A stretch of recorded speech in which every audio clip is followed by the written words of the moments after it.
Welcome, everyone. This is Debbie Mayberry with National Kitchen and Bath Association. You're here for our fourth webinar of the month on sustainable design. We'd like to thank Gebert for generously sponsoring all of our webinars for the month of April. Today's session is Creating the Sustainable Kitchen and Bath. Good Design is Sustainable with Robin Rigby Fisher, who's a certified master kitchen and bath designer, as well as Clips and Caps certified. And I'm going to send this over now to Robin. So if you're there, we're ready to get started, then thank you. Hi, thank you, Debbie. How are you? I'm good. How are you? I am doing very well, thank you. And welcome, everybody. I'm really glad to be here. I hope you guys are all doing well and being safe and staying calm. So today we're going to talk about creating the sustainable kitchen and bath. And I think the real name is Good Design is Sustainable. So I think Deborah told you a little bit about me. I'm a certified kitchen and bath designer. I'm CLIP certified and CAP certified.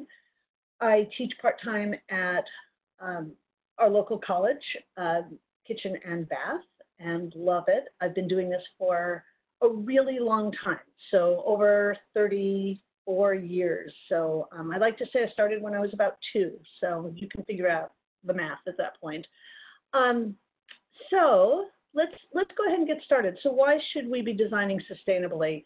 The one thing you guys do need to be aware is it's really hard to sell the concept. I don't want you to be thinking that we're selling the design, sustainability as a concept. We don't want to sell it because 1/3 of our population does not believe in sustainability. So what I'm trying to do, what my goal today is to show you how to incorporate sustainability into your designs while helping your clients, giving them something that's going to save them money and increase your bottom line and help the world. So it's a win-win for everybody. So why are we doing sustainability? Why do we want to even consider this? Well, first of all, I wrote the book on it. So there you go. That's part of our PRL. So if you're not a certified, if you are considering your certification, which I highly recommend, then you're going to look at, this is one of the books of the Professional Resource Library. I will get going a little bit. It always takes me a little at the beginning, so give me a moment. So why do we want to design sustainability? My belief is it's not an and. Like, oh, we should design, it's not an or. We should design your kitchen or we should design it sustainable. I believe that it should just be the way we do it. It's like it's not an option. We should be designing this way. So when we wrote this book in 2015, we were using the Earth's resources at a rate of 1.5, hold on a second, sorry, I have to figure out which way I'm going here. We were using 1.5 of the Earth's resources. And when I presented this last year, we were at 1.7 of the Earth's resources. So what that means is if you have $100 in your checking account, you're now spending, well, hold on a second. Today, you would be spending $175.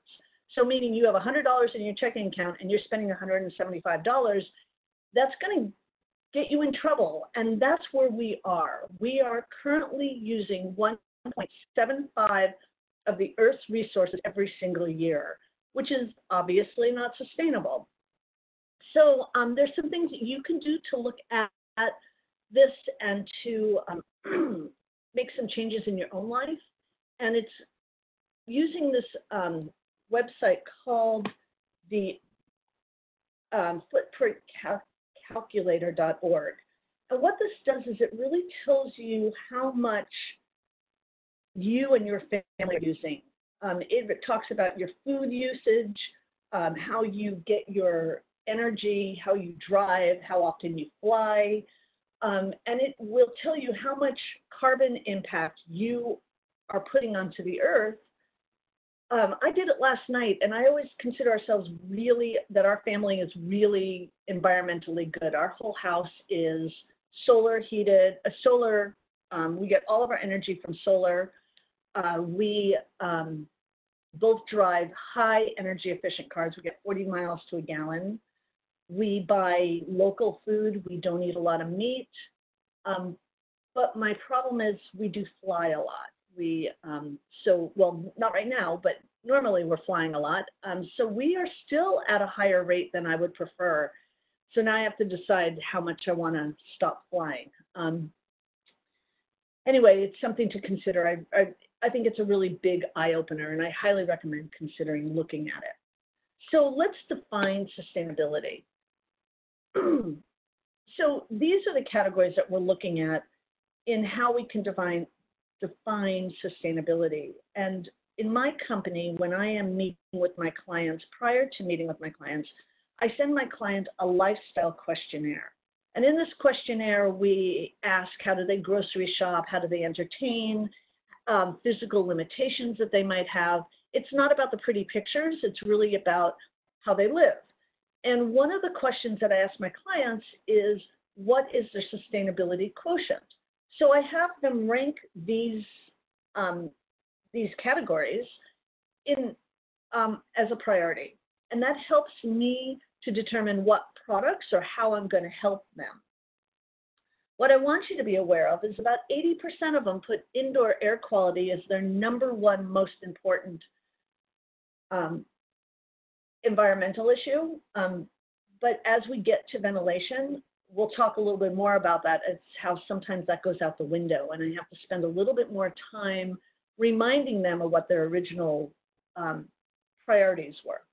So we're looking at water conservation, energy efficiency, buying local, recycled content, indoor air quality, buying natural materials, and universal design. So we're going to start with talking about water conservation and how we can impact it. So how I start this presentation is saying why we need to fix it, and then options you have to help make your client's life better and to increase your bottom line, because I know that's what we're always looking at. So the biggest issue that we have in a kitchen, not just in a kitchen, but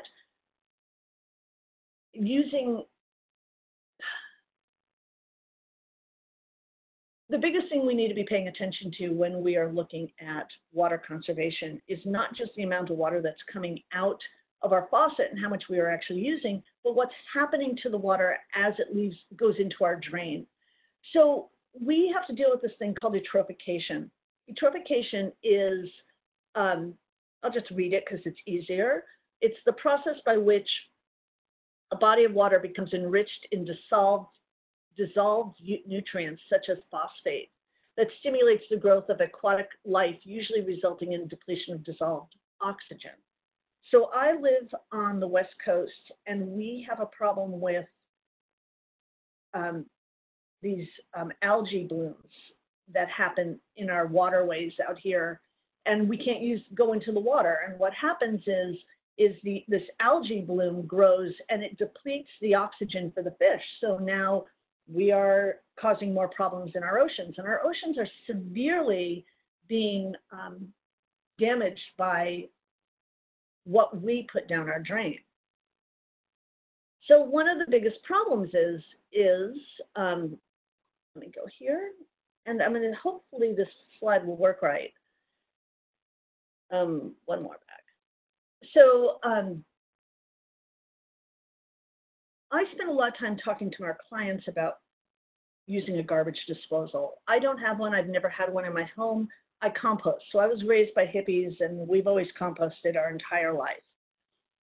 Well, even in Portland, Oregon, where we have composting that gets picked up on the side of the road, I mean, we can put our compost out and it gets picked up by our municipal waste company agencies. A lot of people still don't know how, or they don't know why they should compost. So one of the problems with garbage disposals is the amount of food it's putting into the waterways. And the problem has to do with how that's being processed at the wastewater treatment plants.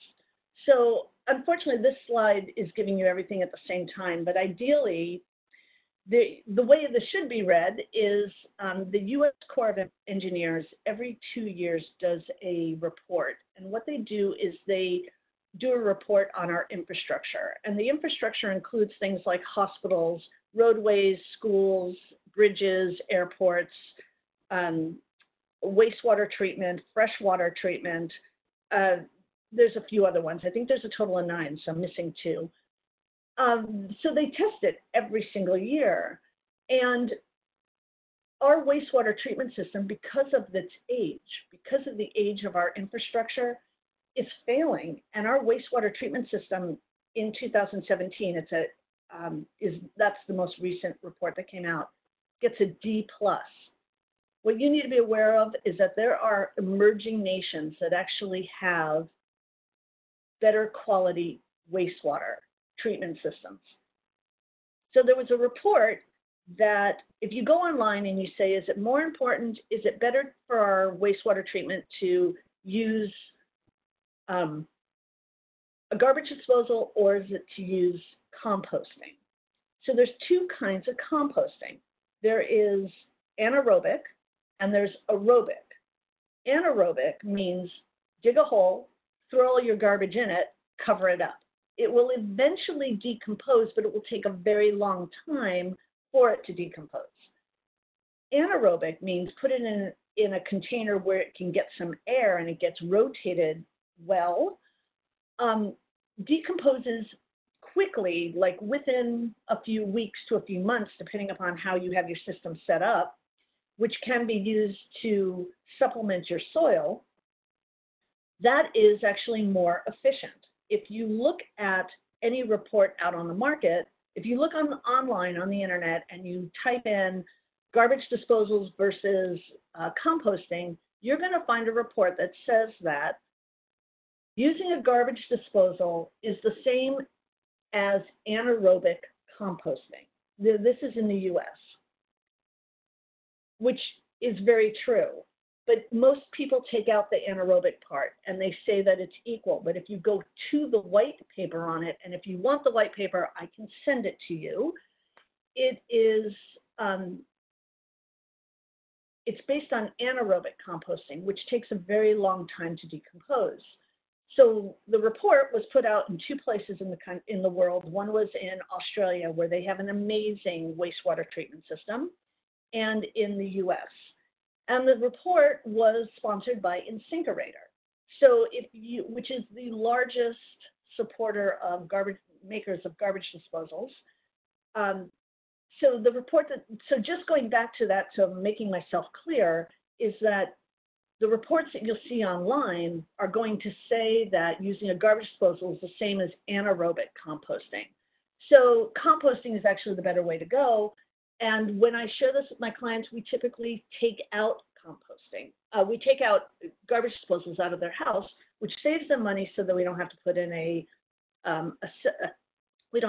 circuit, and we don't have to put that product in. And we're saving our wastewater treatment system. So how can you improve your bottom line and help your client with composting? And that is using different types of composting systems. We always incorporate something like this. These are by Revashelf. I actually own this one and I really like it. We put out a lot of compost every single day because we eat a lot of fresh vegetables. But there are a lot of different options for you to look at. I think some of these are Hafela, some of these are Revashelf. There's a bunch of different types. You guys are smart. You know how to find them. But this is a great way to help your client and increase your bottom line. So let's go back. Let's go to the next thing of talking about fresh water. So we always think that getting water out of a plastic bottle is a healthier way to go. And what I want you to really be aware of is that there's a lovely little story about 3 water bottles. 3 water bottles. One of them gets recycled, yay. Or one of them gets thrown in the trash. One of them gets thrown on the ground, and it finds its way, because it's very light, into our water system, which eventually gets out into the ocean. And the last little water bottle gets to be recycled. Now, what you need to be aware of is plastic recycling isn't really happening anymore because China has decided it doesn't want our plastic because we send junk in it, like tires and appliances in with it. It's not being cleaned before, it's not being culled, so they're only getting plastic. So China has said they don't want our plastic, but we are still sending plastic through India. And the way it used to be when we were recycling our plastic consistently, we would send that one little water bottle to India, where half of it would end up in their waste dumps. The other half would go to China, where it would be turned into a McDonald's toy, come back to the US, and be played with for exactly 3 days before it went into the trash. On the left-hand side, if you look at the screen, you can actually see how much our use of plastic water bottles have increased, and this is since 2010. From 1996 to 2010, you can see how many more bottles of water we are using. And if you consider that 1/3 of them only get recycled, and in reality, out of that, it's only 1/6 of them that are getting recycled, it's not a really good opportunity. It's not good for our environment at all. But here's the best part about it is, so let's talk about the one little water bottle that happens to go into the ocean. And it ends up going to the ocean where it becomes part of our great trash vortex. There used to be only one, and now there are two. One of these is bigger than the size of Texas. I haven't checked on the actual size of them today, but they keep growing. And what happens to plastic in the ocean is that it keeps breaking down, and it breaks down and breaks down and breaks down into these teeny, teeny, teeny little pieces, and it falls to the bottom of the ocean where a lot of our shellfish are eating them. So I used to love clams and oysters. There has not been an oyster or a clam tested today that does not have microplastics in it. So what you need to be aware of is that when you're eating shellfish, you're eating plastic. And we have actually done studies that plastic has actually it's not good for our bodies. So let's just put it that way, it's not good for our bodies. And this next slide, I really want to apologize for how gross it is, but you need to be aware of it. This is a seagull that was found on the side of the ocean, on a beach. It was dead because its belly was filled with plastic. These seagulls, see the plastic floating and think it's a fish. So they swoop down and eat it, and eventually they starve to death because they've been eating so much plastic. We're finding it in all of our sea life. This is really bad, right? So this is all really bad, right? But the best part about water, fresh water out of a bottle, is that it's healthier for us, right? It's better than using water out of the faucet. Well, I wish that was true. The National Research Defense Council tested more than 1,000 bottles of 103 different brands of bottled water, and found that 1/3 contained contaminants, including synthetic chemicals, bacteria, and arsenic. The FDA does not test the water that goes into these bottles. So these companies can actually just take municipal tap water and fill up these bottles and then sell it to you at $9 a gallon, and you're polluting the ocean. So when I go to my client's home and I look in their pantry and I find all the bottled water, I have a conversation with them and ask them, I talk to them a little bit about the health benefits of having filtered water. So what I do is I spend a lot of time talking to them about their buying habits, and I spend a lot of time talking to them about their health needs.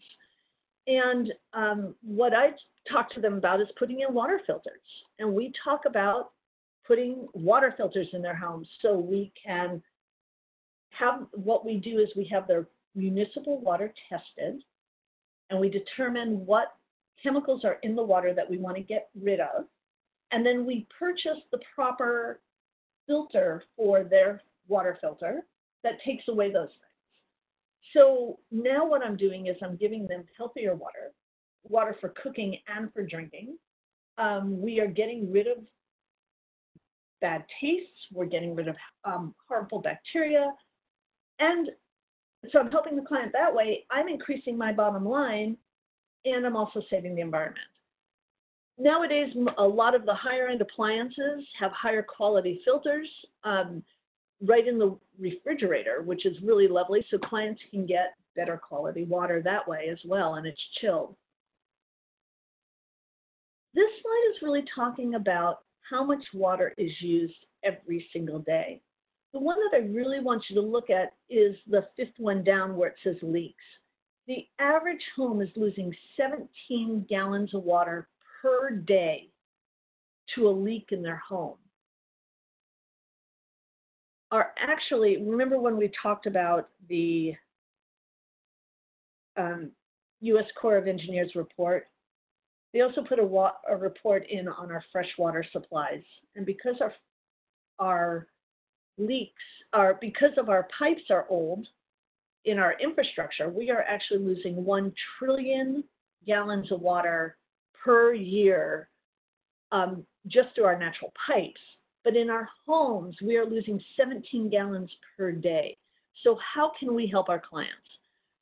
So we want to really spend a little bit more time talking to our clients about higher quality products, so higher quality water conservation products. I'm a big fan of Toto toilets. They are made in the United States, and buying locally is a benefit for our environment. We're not buying toilets from China and putting them on a boat and bringing them here to the States, using up a lot more carbon, using up a lot more natural carbon, increasing our carbon footprint. So buying toilets that are made here in the U.S., most of Toto's, and you can actually contact them to find out exactly which style of toilet that they manufacture, is being made in Georgia. They have been moving a lot of their processing here to the U.S. And most of you know this, but they have water conservation toilets that are now at 0.8 gallons of water, which is amazing. And they actually flush well. If you haven't checked them out, they're really lovely. I can talk for hours about toilets. But Toto toilets are one of the best on the market, and I'm a huge fan of them, and they don't pay me to say these kind of things. So anyway, the other thing that we actually are seeing a huge increase in purchasing isn't right now with the virus going on is bidet seats. I recommend to you that if you are doing a bathroom renovation, that you always incorporate an outlet to the left of the toilet. Always incorporate an outlet to the left of the toilet. Even if the client doesn't want a bidet seat today, they may want one later. But also the best part about it is that putting that outlet there, you can put in a very inexpensive nightlight, and that's the perfect location for a nightlight, so people can get up in the middle of the night and find the bathroom without waking themselves up all the way. The next thing that we want to do, we have discovered, how is this? Oh, California Energy Commission did a report on the locations of our bathrooms from our hot water tanks. And in 1970s, from 1970s to today, our hot water tanks are 30 to 80 feet. They've increased from 50 feet from 1970s. Let me start over again. The location of our toilet to our bathroom to location of our hot water tank has increased on average by 50 feet since 1970. So what that means is that it takes longer to get hot water from our hot water tank to our showers. So what happens is people turn on their water in their shower to get warm water. They go brush their teeth, they go to the bathroom, they do something else. They are wasting water. They're wasting up to 10 gallons of water just getting that hot water to their shower. So one of the benefits that we can do is actually use a point of use hot water heater, either in the bathroom or we can do a recirculating hot water system. This system, a recirculating pump, can be put on a timer. My understanding is that this is actually something that can be done as a DIY, but it's also not very expensive. This typically runs around $200 to have one installed. And it gets installed at the hot water tank, and you can put it on a timer. So if you know that your clients say, we typically take our showers at 7 o'clock in the morning, at 6:30, this thing, or 6:45, this thing can start circulating hot water throughout the house. So that way, when they go to use their shower, the water is hot and they're not wasting any water. The issue with this is that half the times our clients aren't even aware of opportunities, and that's our job, is to share what opportunity is available to them. Oh, one more thing that I did want to talk about, and I don't have the slide for it, so I want to apologize for that. But there is a product by Moen called Flow, F-L-O. 2 years ago, I had a client who went away for vacation for 4 days, and their toilet burst on the first floor. They had a completely finished basement, and for 4 days, their toilet ran, and it actually ended up damaging their whole basement. It actually ended up costing them, for renovation, a $275,000 renovation project, of which their insurance company only paid $125,000. If we would have put on this product, it's $499, and it's called Flow, F-L-O. And what it is it's a product that you put on the main line, the line as it's coming into the house, and you program it to, what it does is it shuts any more water coming into the house for a period of, I think it's 20 or 30 minutes. So most people run this at night. And what it does is it regulates the temperature, the pressure. It analyzes the pressure of the water inside the house. And if it notices that the pressure starts to drop, it will send you an alert on your phone, and you can say, "Ooh, no, we're filling up our swimming pool at night. Don't worry about it." Or, "Oh my goodness, we're not at home and the water is being used. Our pressure is going down. I'm going to shut the water off to the house." So if the system fails, there's actually a warranty that will, if the flow system actually fails, there is a warranty that it would help to pay for the repairs if the flow system fails. So anyway, it's an option for you to consider sharing it with your clients. It's very inexpensive, and it's something that will protect their home from damage and save water. So they'll be able to, the one thing it will not do is tell you where the leak is. It will only tell you that there is a leak. There are higher quality, higher cost products that will tell you exactly where the leak is, but those are typically in the $1,000 price point. So just something to research and to look into. Wrong way. Okay, so let's talk about bathtubs and showers.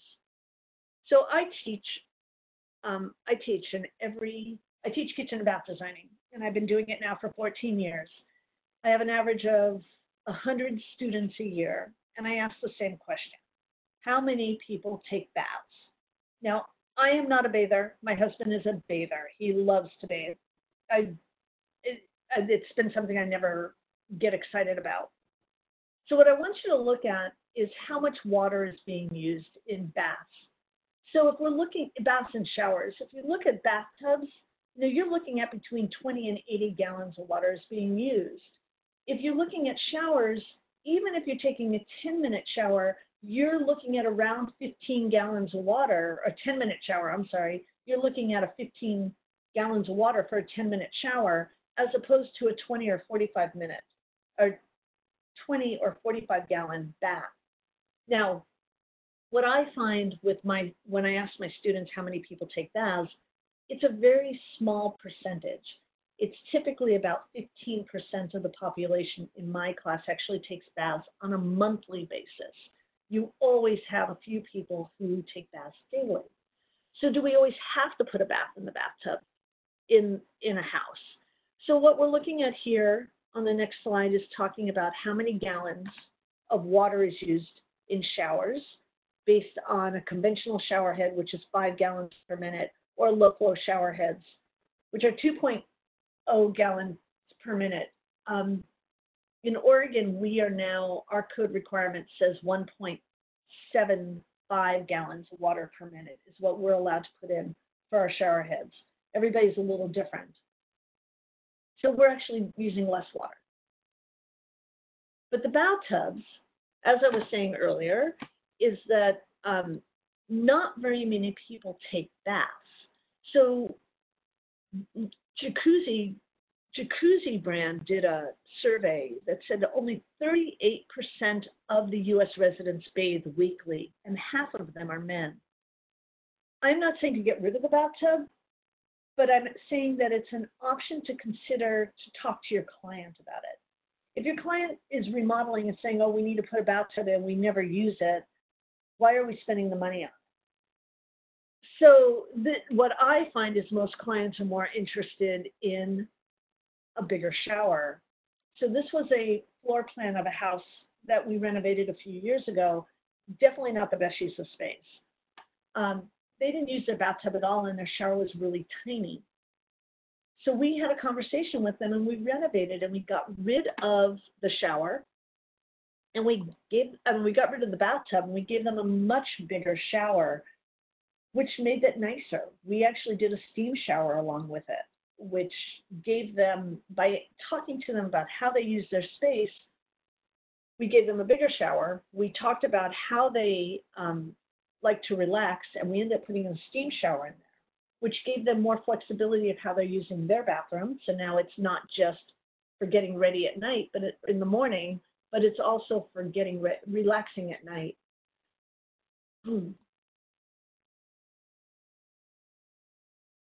What are the health benefits of steam? I have found, by bringing up the conversation with bathtubs and steam showers with my clients and talking to them more about how they use their bathroom, that we have been putting a lot more steam showers in. I think last year we put in 6 of them, which is pretty amazing. So I'm a pretty small company. I only do about 20 bathrooms a year. So that's a pretty decent percentage, which is pretty nice because it definitely increases my bottom line. But these are the health benefits of using steam. And the best part about it is that you get all that health benefits for only 1 to 2 gallons of water for a 20-minute shower. It's so much better for you. If your client isn't a bather, and I think it's our job to tell them about opportunities for them.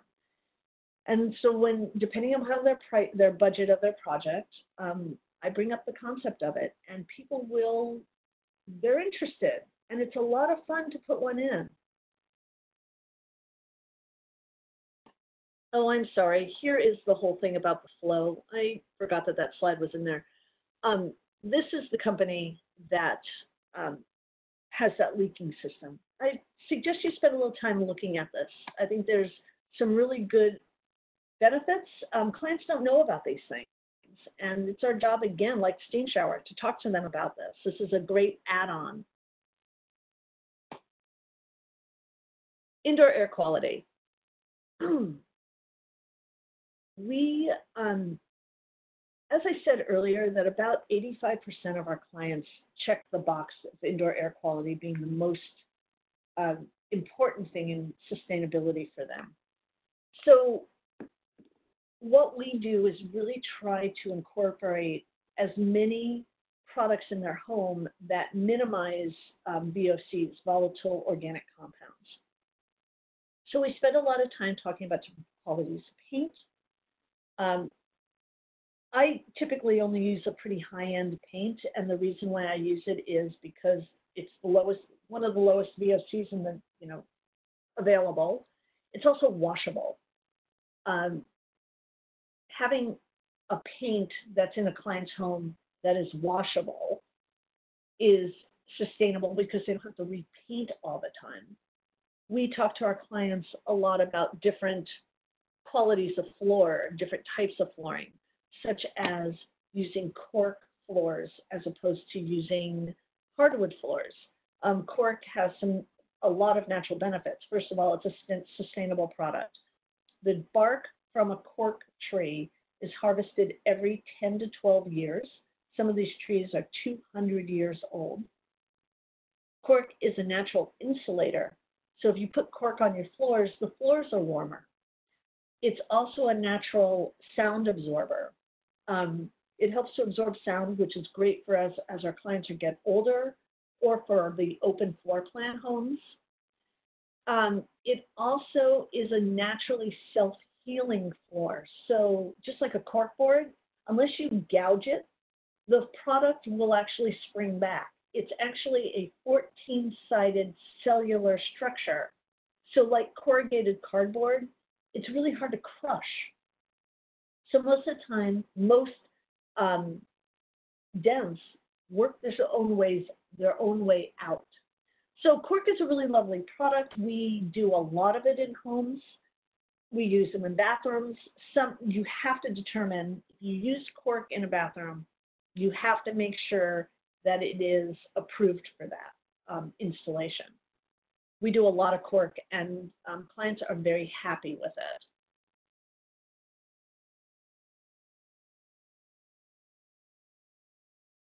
The next thing that we talk about when we're talking about indoor air quality is ventilation. And in some parts of the country, you guys do not need to deal with makeup air, but we're on the West Coast and we have to deal with wet makeup air. But as I talked about earlier about indoor air quality, clients are not always interested in, they click it, they mark that as being the most important, but then when it comes to things that become more expensive, they're not so willing to use it. And this is where we need to have the education to be able to tell them why this is beneficial and why they need to use this, do makeup air in their home. So this is an image of how ventilation used to be. Until I think it was 2003, you actually didn't really even need to have ventilation in the bathroom, in a kitchen, unless you had, as long as you had windows, operating windows. Well, this isn't fabulous. So the average family of 4 produces 4 gallons of grease per year. And that's not, the average family of 4 produces, and so these are not based on what we're dealing with right now, but the average family of 4 cooks 1.5 meals a day, doesn't fry their food on a regular basis, and still produces 4 gallons of grease per year that ends up going on their walls and their ceiling and their furnishings. So how can we help them with this? So it's dealing with high quality ventilation and really paying attention to it. I used to think of ventilation as the ugly stepsister in the kitchen. Everybody gets all excited about their new range and their new refrigerator and their new cabinets, and nobody uses their ventilation. They don't want to use it because it's loud. And it's really important to have the conversation with your clients about, I understand that it's noisy, but you don't use it for very long. You use it while you're cooking and then you turn it off. So let's talk about what makeup air is. The new code requirement says that if your ventilation fan goes over 400 CFMs, then you have to bring fresh air into the home. And there's 2 ways to do it. One way is when you turn the fan on, the flap opens and brings fresh air into the living part of the home. It can't bring it into the attic. It can't bring it into an unused basement. It can't bring it into a garage. It actually has to come into the living room, a living portion of the home. The problem with this is that if it's 30 below and it's nice and warm outside, nobody wants that cold air coming in. Conversely, nobody wants 110 degree temperature coming into their home in the middle of the summertime. So this one's a very manual system. The next system is a little bit more sophisticated. And what happens is fresh air comes into the home where it goes into a mixing plenum where it changes the moisture of it. It helps to bring the moisture of the air either up or down based on what's happening in the home before it comes into the central air system. It's our job to explain why this is important, because what ends up happening, and to discuss the cost. Luckily, it's not crazy expensive, but it will add cost to the home, to the renovation. What I'm finding is a lot of people are buying these huge ranges. They're buying a wolf range, let's say that, a professional style range, and then they're under ventilating their home. And that's where I will talk with their clients about bringing, tell them why we need to do this. So I guess one of the things that we need to be aware of is, why are we incorporating makeup air? Makeup air was brought in as a legislation to protect against sick house syndrome. Sick house syndrome came in the 1980s when houses started getting really energy efficient and really tight. So what happened was, when you were turning on the fan, you were actually creating negative pressure inside the home, and you were actually grabbing volatile organic compounds from things like your gas furnace or from your fireplace, and bringing those volatile organic compounds into the home. So clients look at it this way. They look at, I want this big professional range. I don't want to spend the money on makeup air because it's going to cost me more. So they undersize their home. Well, that's where we have to really spend time talking with our clients and explaining to them why we're doing this. We're doing this to improve the indoor air quality of your home. I do review, and I would assume most designers out there, I'm hoping most designers out there know enough about appliances that when you get the spec sheet from your client, from your salesperson, that you analyze their ventilation and really determine what's the CFMs that are happening in their ventilation. And then you can help the client and your salesperson to get them into the right ventilation system for their home.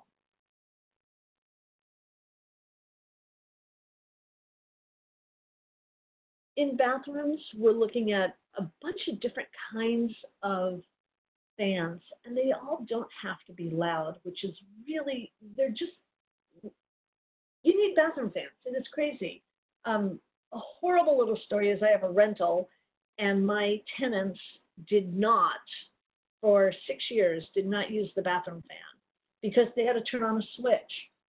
So they didn't use it. And I actually now have to gut the bathroom because there's mold everywhere. I don't think I've ever seen a house with this much mold in it, which blows my mind. I don't understand how they could live that way and not let me know that.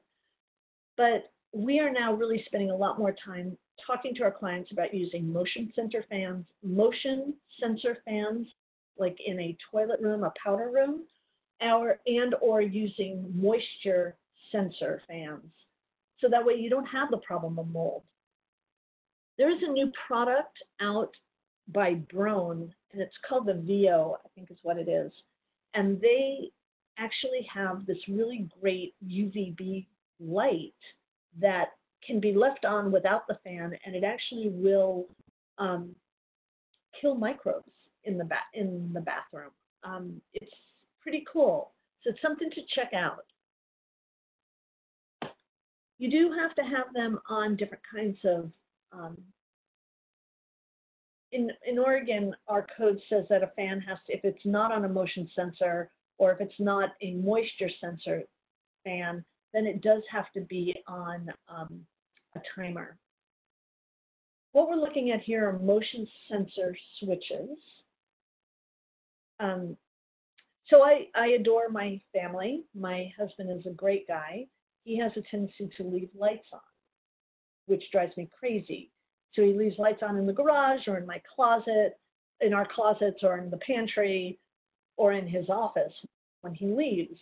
So for a very, very, very inexpensive cost, which saved a lot of complaining in our house, we put motion sensor switches on in certain rooms that are not used that often. So we put them in utility rooms. We put them in our offices when people are not in, so they turn off when you leave. We put them in closets, garages, which is just a great option for clients. Most clients don't even think about that. So when we're remodeling people's homes, we go through and we tell them in these rooms, we're going to put a motion sensor switch in. Mudrooms, great place. You walk through it, the light turns on. When you leave, the light turns off. And what I do like in our garage, our motion sensor is set for 10 minutes to turn off. My husband's office, it's set for 10 minutes to turn off. But in our closet, it turns off after like 2 minutes. So we're not wasting energy. This is a kitchen we did a long time ago, and the whole space was done as environmentally as possible. So the flooring is marmoleum, which is all natural. It's actually an antimicrobial product because it has linseed oil in it. The cabinets were locally made with an oil-based finish, a little bit more maintenance on the client's part, but we did not put any varnish finish on it. So it's all natural. The cabinets were actually eucalyptus, which is a renewable resource. There's benefits and disadvantages to eucalyptus, so I think some of you may be aware of that. But it's a tree that grows very fast and is helping to replenish the rainforest in Brazil. All of the paint was locally manufactured and all low VOCs. All the appliances are high energy efficient. The countertops is actually a laminate that is made from 40% recycled product. The tile is by Oceanside Tile, and if you go on their website, you can actually see which colors are made from recycled glass, which is pretty cool. The countertop was actually recycled from a reused countertop, which we found at a recycled building place in Portland that we have. So we try to keep things as sustainable as possible. Just give you some other views of it. The next thing that we talk about, this was another project we did where I was brought in, the client was just about ready to sign a contract with a contractor. And what the contractor wanted to do was, as you look on the right side of the screen where there's that octagonal little breakfast nook, where it's vertical, the vertical line on the left side of that octagon, they wanted to build straight out all the way to the edge of the dining room, to the end of the dining room, saying that they're going to make the kitchen bigger. So when I walked into the home, they have 4 children, and we walked into the dining room, and they had Legos on their dining room table. And I asked them why, do they use their dining room at all? And they said, no, we don't use our dining room because it's too small. So when I had the conversation with the client, I said, so now you're going to build out, you're just going to make your dining room longer, but it's still going to be really narrow. And so I had a conversation with them. I said that you're not using your dining room. Your living room has building blocks in it. Do you use your living room? And they said, no, we don't use it because kids play in there.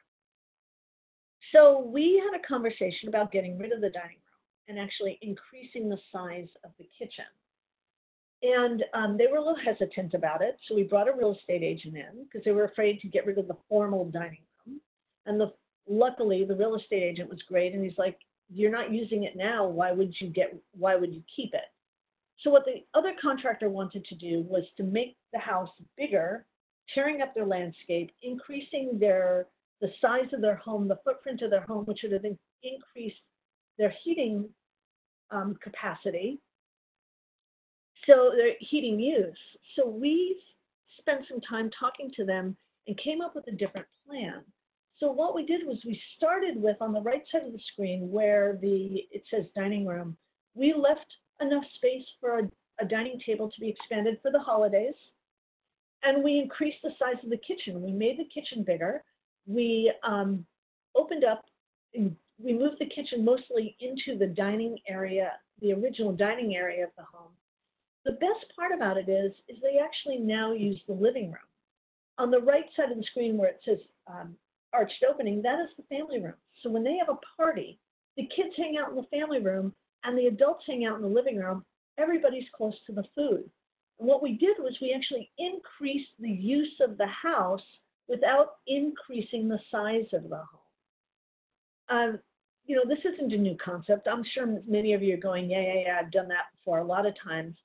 But I think we need to, as designers, we need to look at the space and give our clients different options and talk to them about opportunities that could be there that they don't even know about. So this is what the kitchen actually ends up looking like.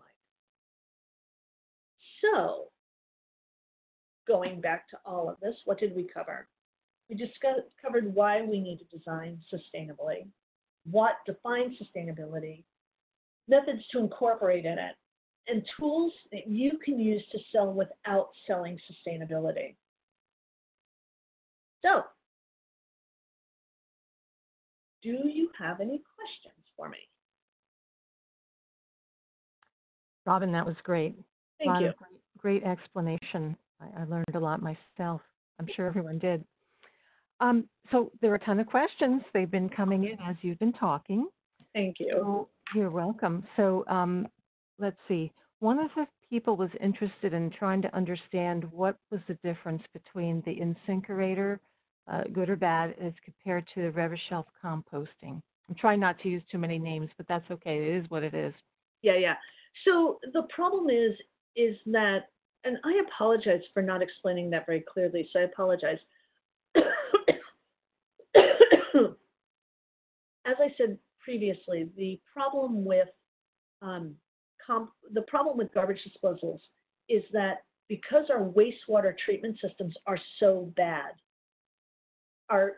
they need so much work, is that the majority of the food that we grind up and we put into our wastewater treatment down our drain goes into the wastewater treatment system, but it ends up going directly out into the waterways, which raises the pH level of the water, which creates more algae blooms, which kills the fish. And it has to do with the fact that the garbage disposal is not a bad product. The problem is our wastewater treatment systems are bad. But by having a garbage disposal and putting food down the drain, you're actually damaging our oceans.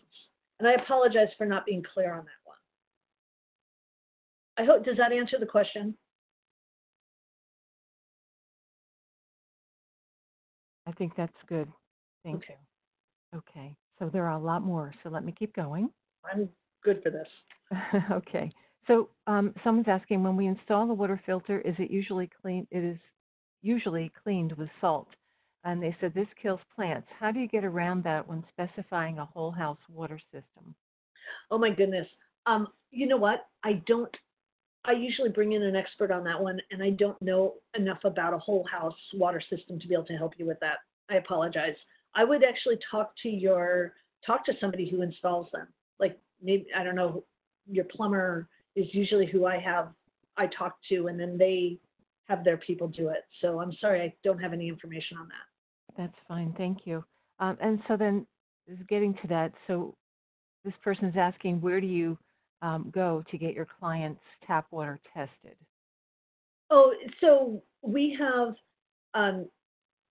in Oregon, it's through the Department of Agriculture, and they do soil testing and water testing. And you have to find out from your municipality. I think if you contact your building department, they would be able to tell you where to go. Okay, sounds good. And so someone's asking your opinion about, with all the shutdown that's been going on, do you think that we'll be using more resources by staying at home, as an example, more water, versus this having a good effect on the environment by less driving? That's a big question. Would you ask that again? Sure. So the person's wondering, because of the shutdown that everyone is doing, right. that in the end, do you think that we'll be using more resources by staying at home, as an example, like water, versus the good effect on our environment that's being had right now by less driving? Oh yeah, I actually think this is, I don't get me wrong, I really wish that everybody was back to normal, okay? But I really think that there's some benefits to having this shutdown. Um, Businesses are recognizing that their staff can work at home, which is minimizing the amount of carbon going into the air, which I think is great. I mean, if you saw pictures of China when they were in their shutdown, I mean, their pollution like almost disappeared in their air. It's amazing what happened. So I think my belief is when this is all over, which I hope it's over sooner than later, but whatever, keep our fingers crossed. Um, I'm hoping that more people will work at home and figure out, and businesses will recognize that their staff can work at home a few days a week. And yes, you'll be using more resources at home, but you know what's so much nicer about this is, we're eating better because we're eating at home. And I kind of like that. I'm not really, I like working at home. Here's a little point for all of you guys. If you're not designing home offices, you should be designing home offices. Like, if you're not busy, you should be designing home offices just on your computer and putting them on your website and talk about options that you can be doing, because I think home offices are going to become a big thing when this is over. That's just a good marketing idea. Great point, Robin. Thank you. So there was actually someone had put into the chat when we were talking about water testing. They said that Home Depot will do it. They say take a vial from a sample from the client, I guess, and you take it to Home Depot and they test it. So that's another option. That's fabulous. Thank you. I love that. You're welcome. And so someone is asking, what do you think the carbon footprint is for a washlet versus toilet paper? I don't know if you have any info on that or not. I don't have any information on that, but I don't have numbers, but I can think about it a few different ways. So let's think about what happens to toilet paper. First, it's a tree, right? It's a tree, and somebody has to drive a big truck that has a carbon footprint already. It has an embodied energy to build that truck, right? And that truck has to drive in and cut the tree down. And I don't know if some of you, we actually do logging. We have a farm that has trees on it, so I'm very aware of what happens to trees. So it gets cut down and it gets sent to one mill where it gets turned into, a lot of times it just gets cleaned up and then it gets shipped somewhere else to be turned into timber for building. Sometimes it's all done locally. For a long time in Oregon, we were sending all of our raw logs to Canada to be milled because it was cheaper up there. So now it has to be cut into trees, and then it has to be sent in, and to make toilet paper, you have to send it to a pulp mill, which has a whole lot of carbon footprint to it. Whereas the bidet seat, it has a lifespan of 15, 20 years. Yes, it's a lot of metals and plastics, and it's coming from all over the place. I don't know. To me, I feel like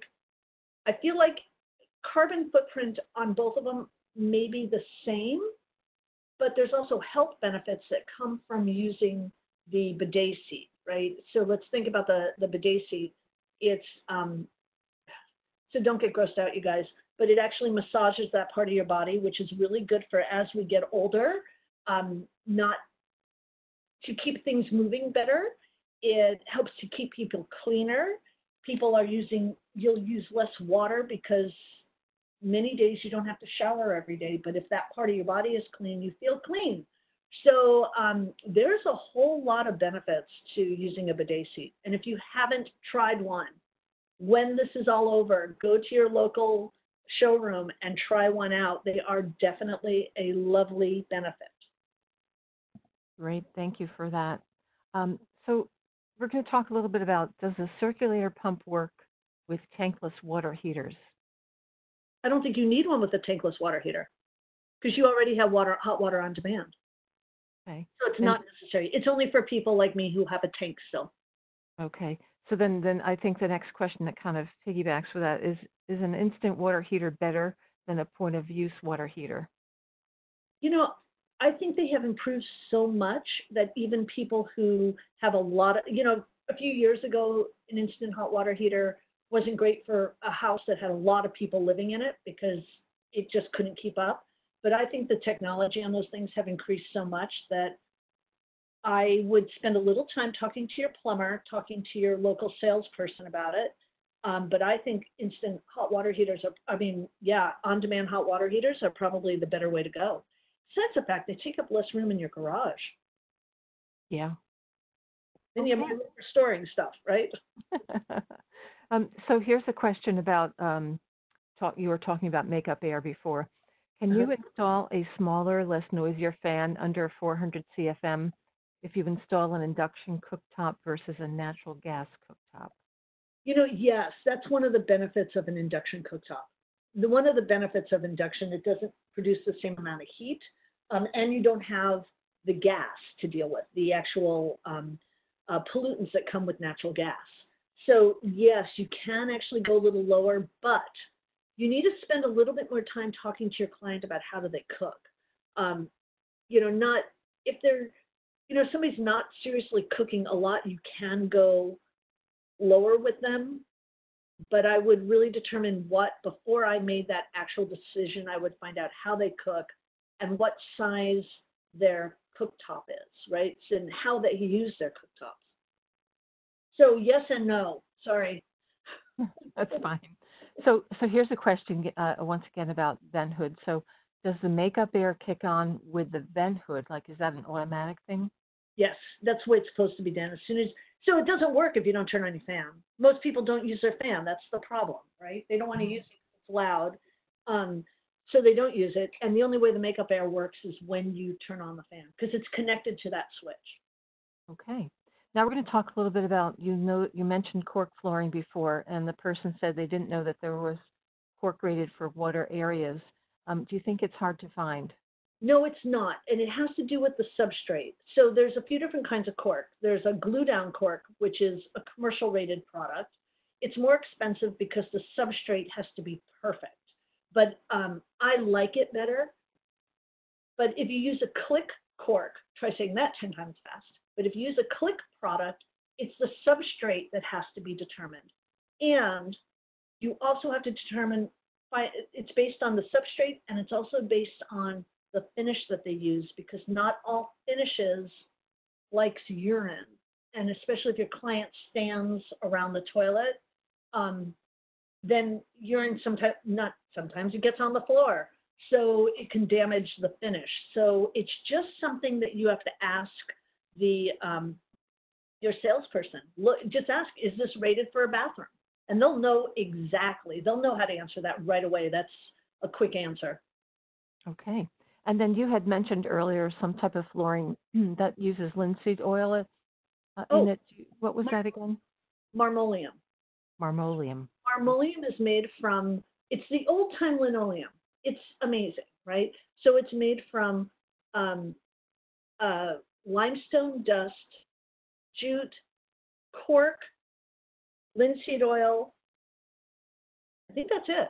And it's all ground up. It is the coolest product. If you haven't used it, I recommend that you take some time looking at it. It's higher price point than a vinyl product, but it's definitely lower than wood or definitely lower than tile. It's not for everybody, but it's a cool product. Lots of colors. If you're not aware of it, it's a Forbo product. I'm sorry, Debbie, I keep talking products, but That's okay. I understand. it's a company called Forbo, Forbo.